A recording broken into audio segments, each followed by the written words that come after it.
Good morning and welcome to Monday. It's not the first day of the week. Yesterday's the first day of the week, at least as we understand it, but I know it's the first day of the work week, first day of the school week. How is this week going to be better than last week? Think about that for a second. How am I going to make this week better than last week? How am I going to let the Spirit of God improve on me over this next week? Well, one of the ways to do that is to get involved in Bible reading. We have two reading plans at fbccrowley.org. You can click on the resources or links tab, and there you can find two options for reading.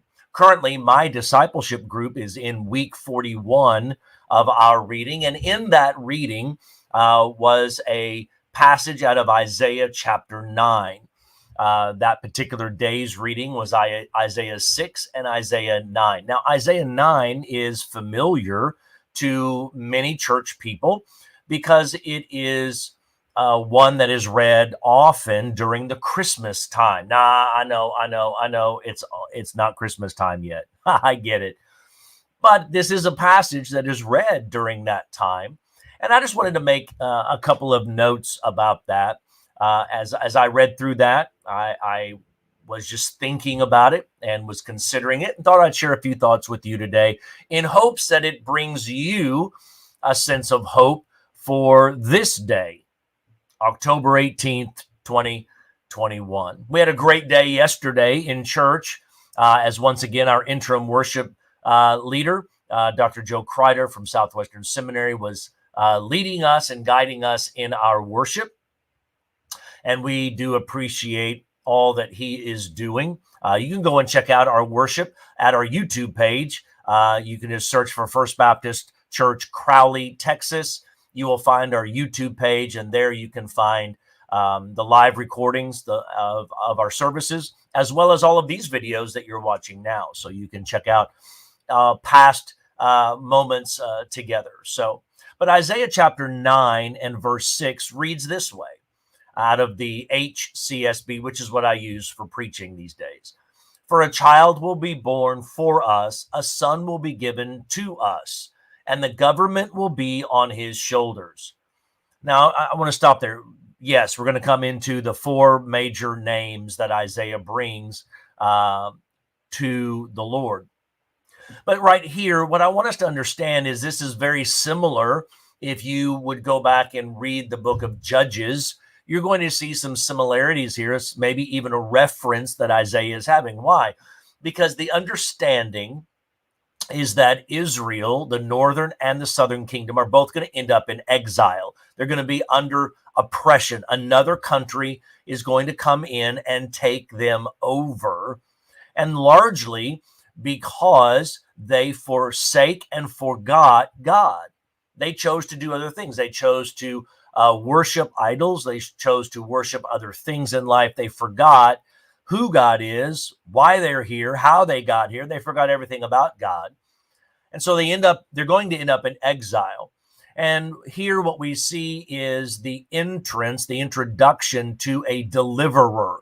There is one who will come that will deliver you from the oppression that you are in. Now, this is where sometimes people can make it complicated. Is it physical? Is it spiritual? Is it both? Now, I don't want to go too far into some theology that is liberation theology that's out there today, because I think that there are things that people just go through.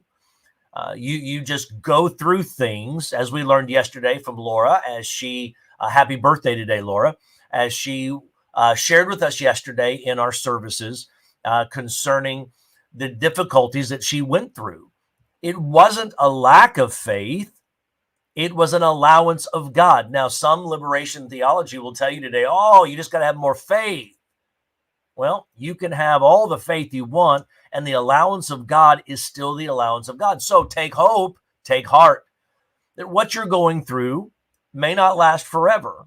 And even if it does, as you read through the rest of Hebrews 11, there are those who suffered and bled and died through persecution so that you and I could have this legacy of Christianity. You and I could now worship because somebody else paid the ultimate sacrifice. But this deliverer is going to be born, going to come to the moment, come onto the scene, and the government will be on his shoulders. In other words, he's going to remove the government that is on you, and he's going to take on the government himself. Now, what I find interesting is this is an allusion to Jesus Christ. As such, if we're going to refer to Jesus Christ and we're going to refer to what is he governing, we have to remember that he adjusted from a national to a personal situation. It's no longer the nation of Israel. It's the individual that makes a decision of faith for eternal life based upon what Jesus has done for us. Now, in that, we also congregate together in the church. And Jesus said, I will build my church upon such kind of faith. So we need to realize that Jesus is our deliverer. He's going to deliver you. Now, that doesn't mean he's going to remove all of the difficulties. Paul would ask later, hey, look, I've got this problem. Can you take it away? And God said, no.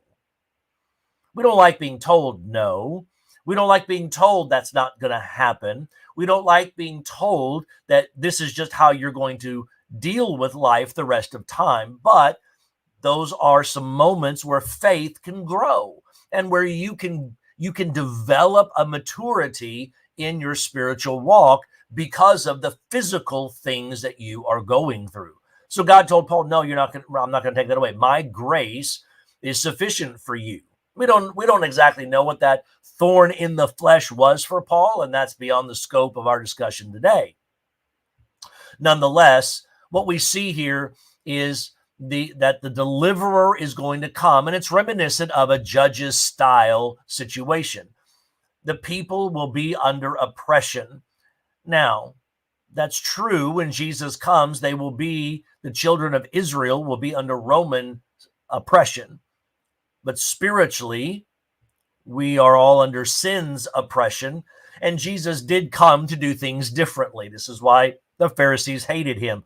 He wanted to do things non-traditional. He wanted to bring in some new ideas and some new thoughts, and the Pharisees didn't like it. They only wanted to do what they had always done, and that's just the reality of it. That's just part of it. But I want you to understand that in Jesus, by faith, you can have a sense of freedom spiritually that you won't have any other way. Now, it doesn't mean that all the physical things go away. It doesn't mean all the physical problems suddenly, magically, miraculously exit your life. It doesn't mean that the habits you've struggled with, the addictions that you have, are suddenly, magically, miraculously removed from your life. What it means is it gives you an opportunity and a way through it without it oppressing you any longer. Now, how is he going to do that? Well, we look at what they call Jesus in this passage in Isaiah chapter 9 and verse 6. He will be named. In other words, this name is representative of who he's going to be. He is the wonderful counselor.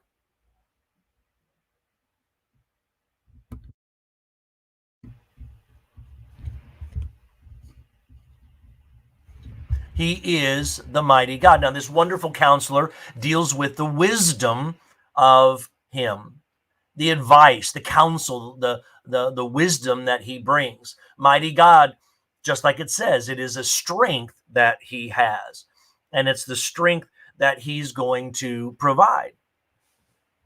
Meanwhile, the eternal Father. Now, this really could be worded differently. Father of eternity. I like that. The Father of eternity, because eternal birth comes through Jesus Christ.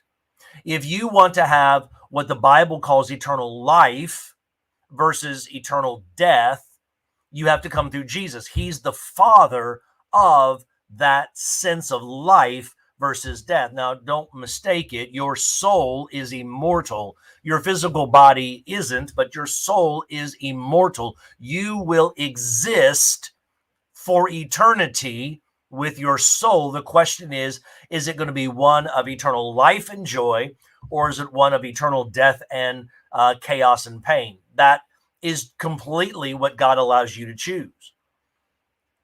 But he gives you the opportunity. That's why he's the eternal Father, or the Father of eternity. Now, some of your translations may say the everlasting Father. It's the same thing. He's the Father of eternity. He is the Prince of Peace. This is the nature of his reign, is that he's going to bring you an inner peace that you can't find anywhere else except in Jesus Christ. I was reading through this wonderful Counselor, and the depth of his wisdom, the depth that he has, the mighty God, the height of his strength and the height of his ability, the Father of eternity, the length of God, the Prince of Peace, and we see the width and the breadth of God, that he brings peace to all that come to him. And I can't help but think about the love of God, how the height and the depth and the length and the width of the love of God that Paul writes about later.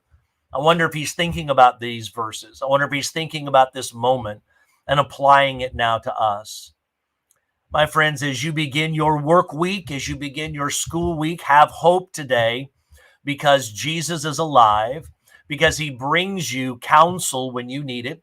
He brings you strength in your weakness. He brings you a vision of tomorrow when you can't see past today. And he brings you peace in your chaos. Trust in Jesus. Walk with Jesus.